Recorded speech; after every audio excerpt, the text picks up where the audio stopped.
Good morning, students. So, continuing with our theory, that is valence bond theory.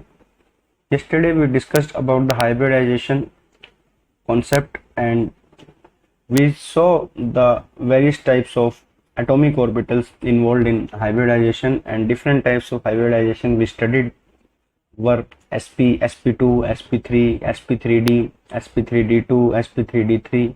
These types of hybridization we discussed yesterday. Also, we discussed two main important points regarding hybridization, in which we studied that the hybrid orbitals are lower in energies as compared to that of combining atomic orbital, and also number of hybrid orbitals formed are equal to the number of combining atomic orbitals. Plus, we also saw the various type of orbitals participation and the percentage character of various types of orbitals which are involved in the hybridization, especially in case of sp, sp2 and sp3 hybridization.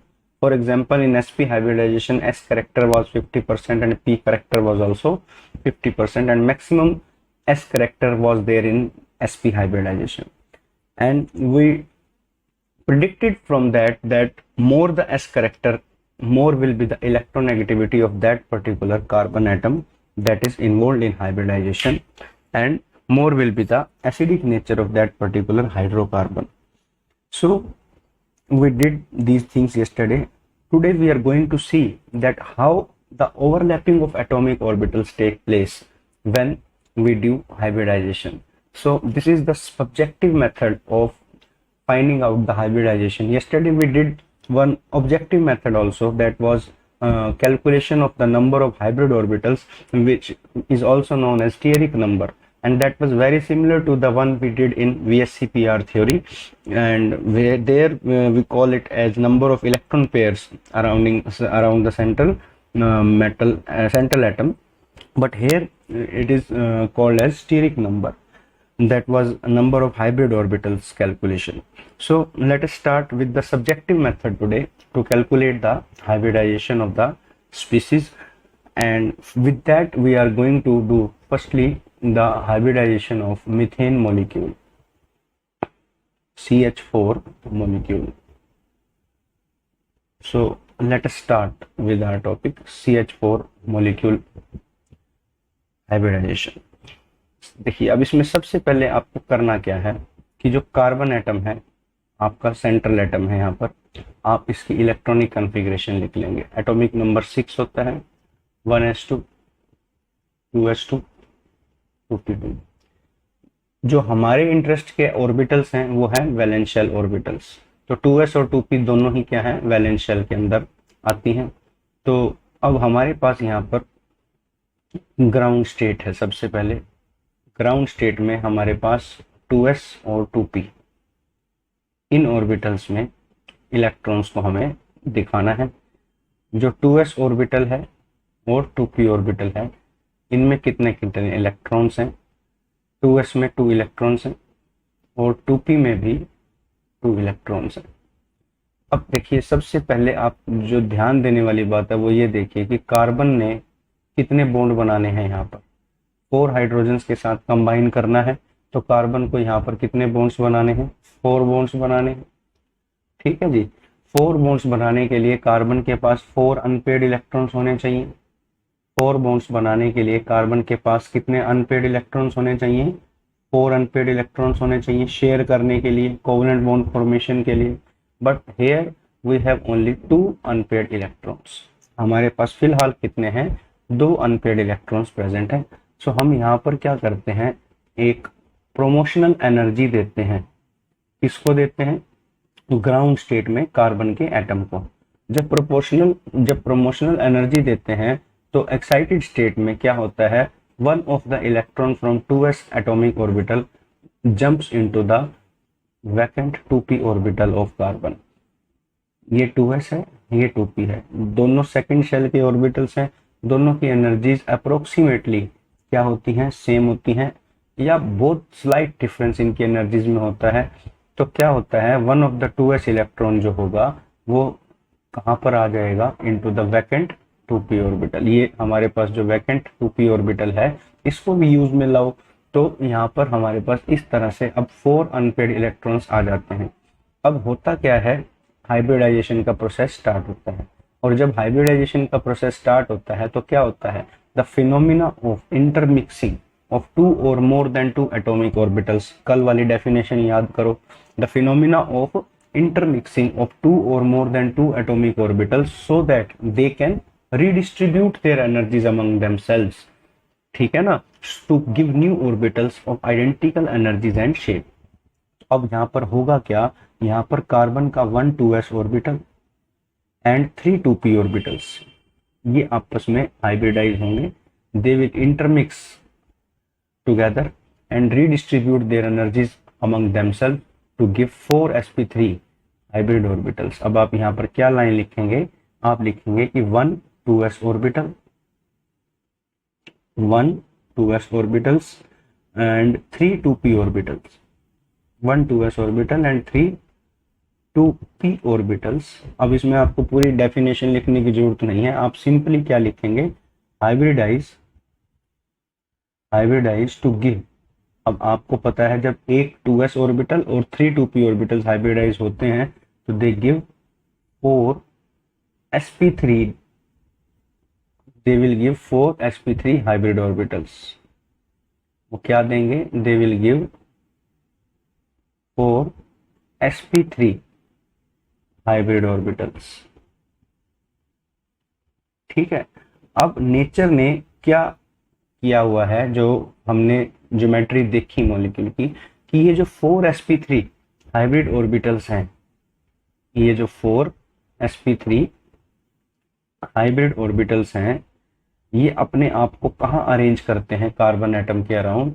They arrange themselves around carbon atom in a tetrahedral manner, ठीक है। अब ये जो sp3 hybrid orbitals हैं, इन सब की जो shape है और एनर्जीज हैं वो सेम रहेंगी और कंबाइनिंग एटॉमिक ऑर्बिटल से कम रहेंगी।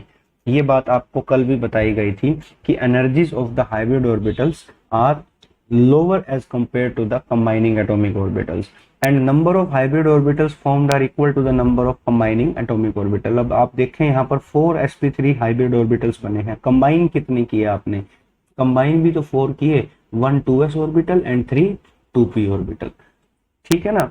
तो ये अब आपके पास जो है हाइब्रिड ऑर्बिटल की रिप्रेजेंटेशन कैसे होती है, पहले तो ये देख लो आप कि किसी भी हाइब्रिड ऑर्बिटल को जब आपने रिप्रेजेंट करना है उसकी रिप्रेजेंटेशन कैसे दिखानी है। इसको आप जैसे बैलून होता है ना, बैलून में एक बड़ी सी लोब होती है और एक ये एक बड़ी लोब और ये एक छोटी लोब, इस तरह से आप हाइब्रिड ऑर्बिटल को क्या कर सकते हैं, रिप्रेजेंट करते हैं। तो इस चीज का ध्यान रखना आपने। तो ये सभी हाइब्रिड ऑर्बिटल चाहे sp3 हो चाहे sp2 हो, कोई सा भी हो, सबकी जो मेन शेप है वो ये रहती है, ठीक है, क्योंकि आइडेंटिकल एनर्जीज और शेप के होते हैं हाइब्रिड ऑर्बिटल।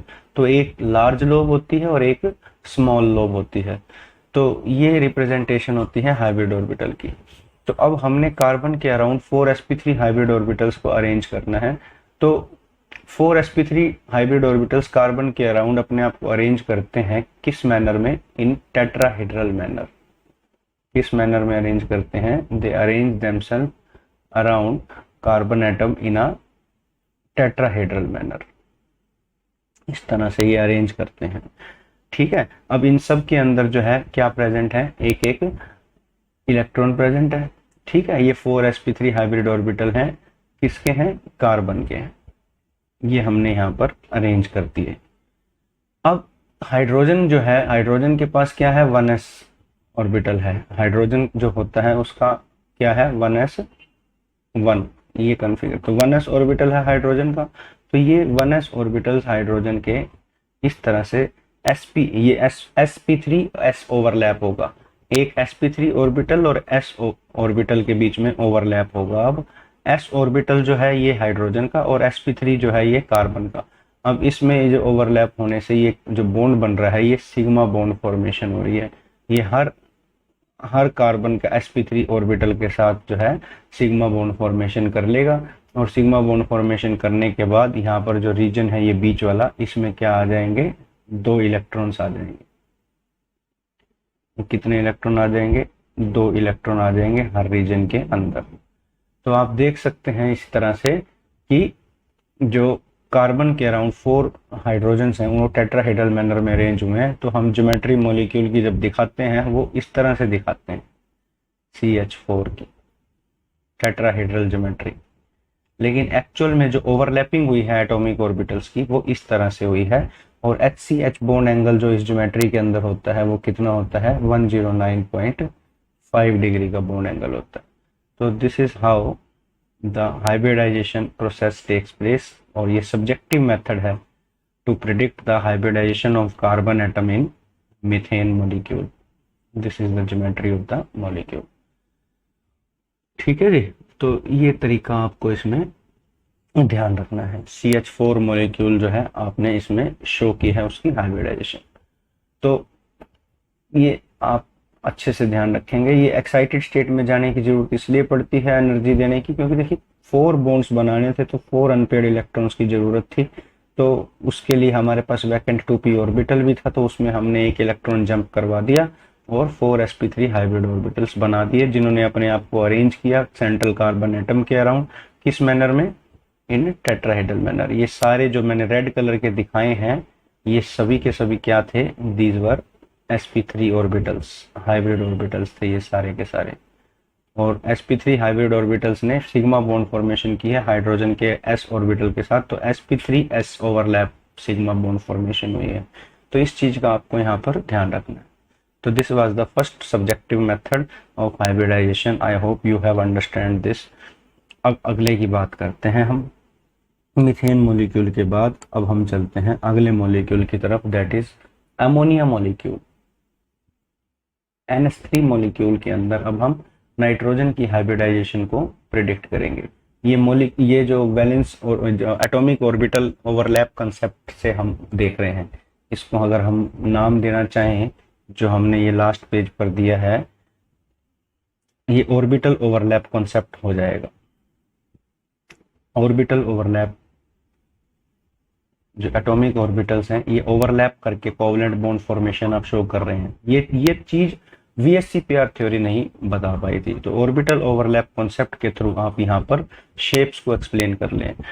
तो वहां पर VSEPR थ्योरी ने भी देखो शेप तो बता दी थी हमें कि टेट्राहेड्रल होती है, लेकिन ओवरलैपिंग कैसे होती है, कोवलेंट बॉन्ड की एग्जैक्ट फॉर्मेशन कैसे हो रही है, क्योंकि हम जब तक सिग्मा और पाई बॉन्ड्स के बारे में नहीं जानते थे, अब जानते हैं। तो इस चीज का भी हमें यहाँ पर एक एक्स्ट्रा इंफॉर्मेशन हमें VBT देती है। तो ये चीज भी हमें यहाँ पर ध्यान रखना, ठीक है जी।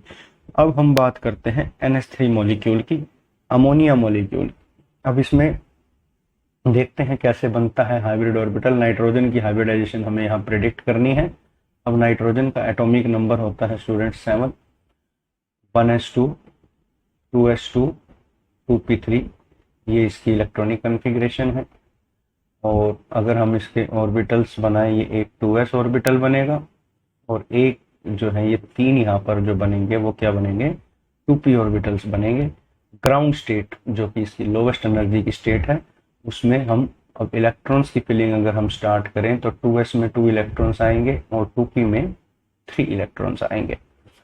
अब आप यहाँ पर अगर मॉलिक्यूल की ज्योमेट्री मॉलिक्यूल का फॉर्मूला देखें NH3 मॉलिक्यूल का, तो इसमें नाइट्रोजन ने कितने सिग्मा बॉन्ड बनाने हैं, 3 सिग्मा बॉन्ड्स बनाने हैं और 3 अनपेयर्ड इलेक्ट्रॉन्स ऑलरेडी हमारे पास अवेलेबल हैं।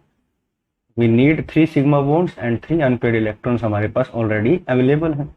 तो ये जो इलेक्ट्रॉन पेयर है यहाँ पर, ये अब बॉन्डिंग में पार्टिसिपेट नहीं करेगा। It will behave as an unshared pair of electron and it will be placed as a lone pair of electron on the nitrogen atom।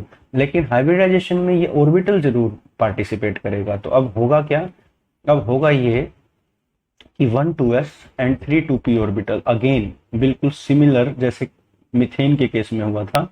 1 2s and 3 2p orbitals जो हैं they will intermix and hybridise to give 4 sp3 hybrid orbital. 1 2s and 3 2p orbitals of nitrogen, atomic orbitals की overlapping होती है यहाँ पर।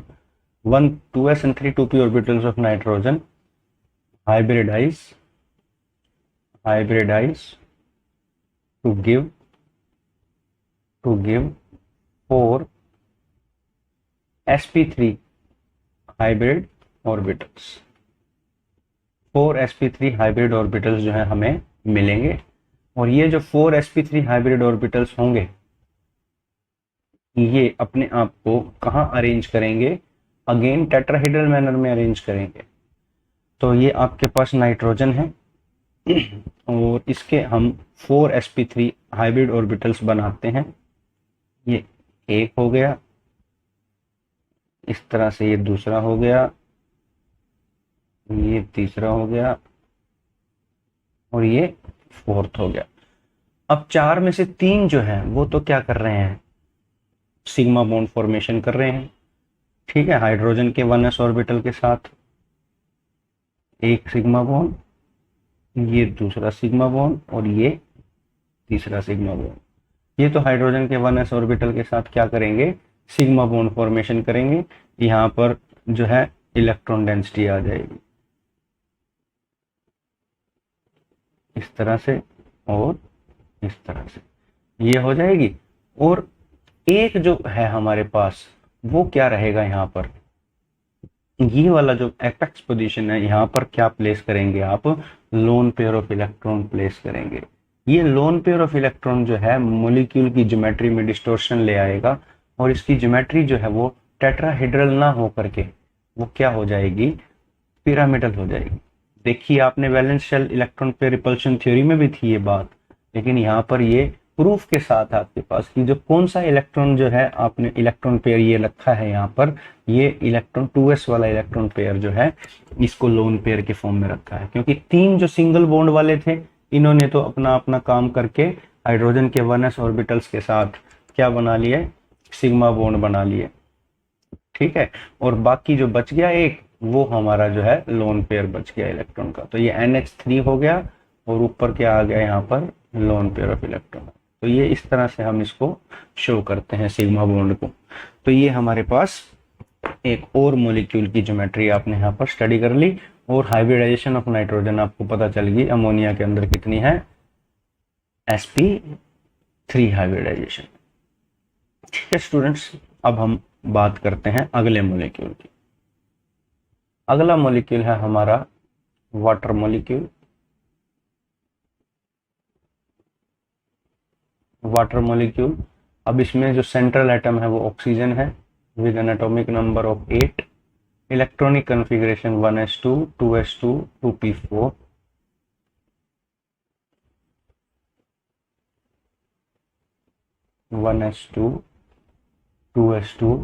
And 2p4।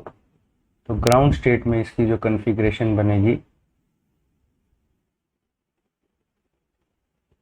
ये है कि 2s2 है और 2p में 4 इलेक्ट्रॉन, 1 2 3 एंड 4। तो ये 2s हो गया और ये 2p हो गया, ये हो गई ग्राउंड स्टेट। अब आप देखें वाटर मॉलिक्यूल को, इसमें ऑक्सीजन ने हाइड्रोजन के साथ 2 सिग्मा बॉन्ड बनाने हैं और 2 ही अनपेड इलेक्ट्रॉन हमारे पास यहाँ पर मौजूद भी हैं। 2 जो है यहाँ पर इसने सिग्मा बॉन्ड बनाने हैं और 2 अनपेड इलेक्ट्रॉन्स हमारे पास यहाँ पर पहले से ही प्रेजेंट है। तो ये जो 2 इलेक्ट्रॉन पेयर्स होंगे ये यहाँ पर बिहेव करेंगे as a lone pair of electron.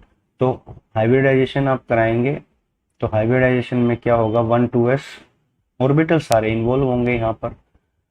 ये हाइब्रिड ऑर्बिटल सारे हैं 1 2s एंड क्योंकि लोन पेयर को रखने के लिए भी तो ऑर्बिटल चाहिए तो वो भी हाइब्रिड ऑर्बिटल ही रख लेंगे तो बेटर है। तो वही लाइन लिखेंगे आप यहाँ पर।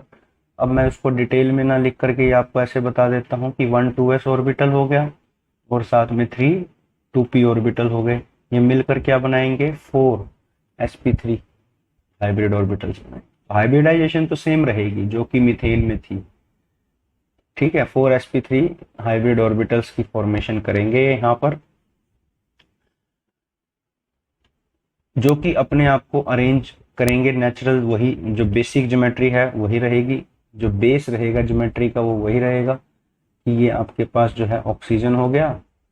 और ऑक्सीजन के अराउंड आपने इसमें कुछ इस तरह से दिखाने हैं ये ऑर्बिटल्स, ये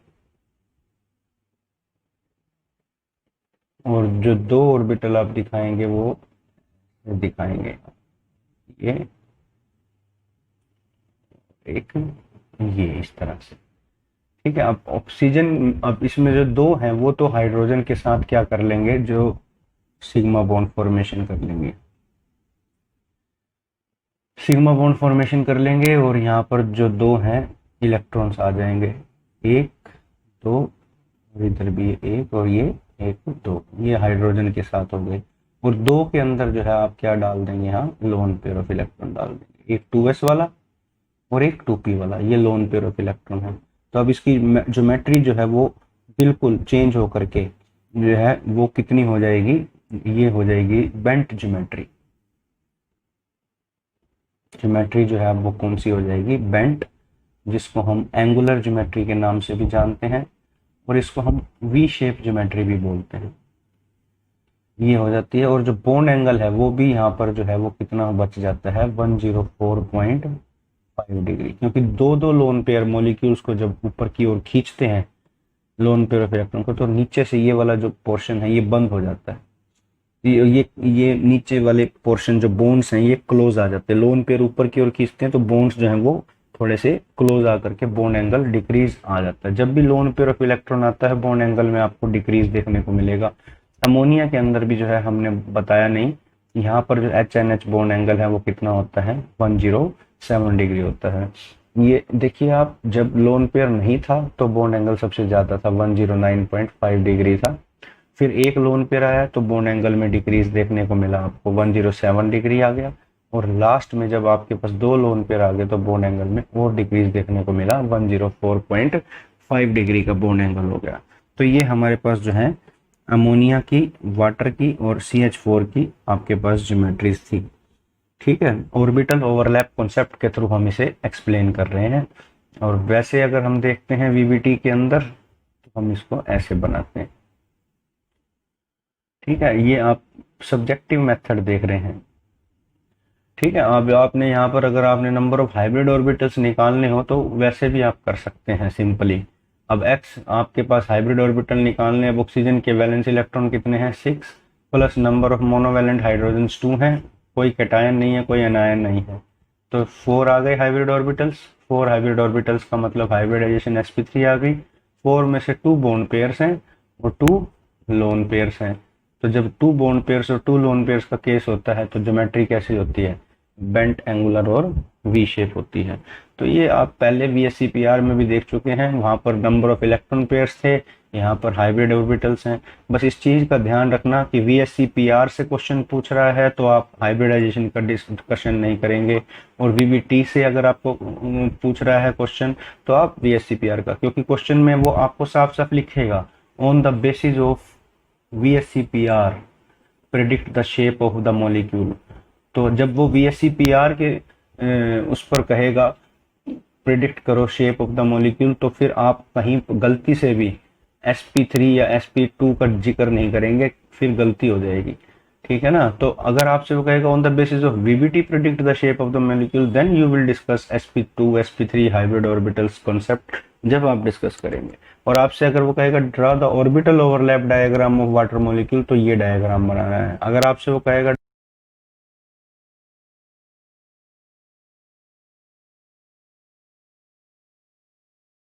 तो आपको इस तरह का डायग्राम बनाना है। तो ये आपके पास CH4NH3H2O का हुआ। अगले लेक्चर में मैं आपको हाइड्रोकार्बन्स, इथेन, इथीन, इथाइन, इनके ऑर्बिटल ओवरलैप डायग्राम्स बताता हूँ अभी। तब तक के लिए आप इसको जो है करें।